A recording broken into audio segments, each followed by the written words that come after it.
প্রিয় বন্ধুরা, আজকের এই ছোট্ট ভিডিওতে মহানায়ক উত্তম কুমার সম্বন্ধে প্রখ্যাত গায়ক হেমন্ত মুখোপাধ্যায় কি বলেছিলেন সেই নিয়ে সংক্ষেপে কিছু কথা আলোচনা করছি। হেমন্ত মুখোপাধ্যায় বলেছিলেন, উত্তম কুমার নায়ক, তিনি মহানায়ক। আমার কাছে তার থেকেও বড় পরিচয়, উত্তম কুমার আমার কাছের মানুষ, একান্ত আপনজন, আমার ছোট ভাইয়ের মতো।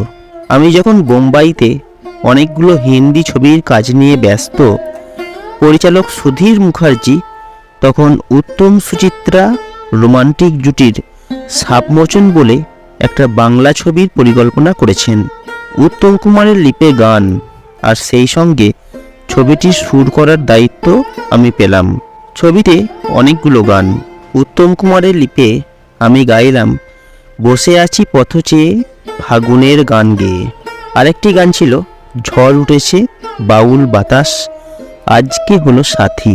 অদ্ভুত ব্যাপার, ছবি দেখার পর ধরাই গেল না গানগুলি আমার না উত্তম কুমারের নিজের কণ্ঠে। এরপর উত্তম কুমারের প্রায় সমস্ত ছবিতে আমি গান করতে লাগলাম। তখন উত্তম কুমার মানেই আমি, আর আমি মানেই উত্তম কুমার, যেন একই মায়ের দুই ছেলের মতো। আর সেই সময় দুই ভাই ছবির সুর এবং গান আমিই করেছিলাম। সিচুয়েশনটা ছিল উত্তম কুমার এবং বিশ্বজিতের দুই ভাইয়ের চরিত্র। দুই ভাইয়ের গলা একই রকম, না দেখলে ধরা যায় না কে গান করছে। তারে বলে দিও সে যেন আসে না, এই গানটি আমি গেয়েছিলাম এবং এতে লিপ দিয়েছিলেন উত্তম কুমার এবং বিশ্বজিৎ দুজনেই। সেই সময় উত্তম কুমার অভিনীত ছবিতে এমনকি নেপথ্য গান থাকলেও আমাকেই করতে হতো।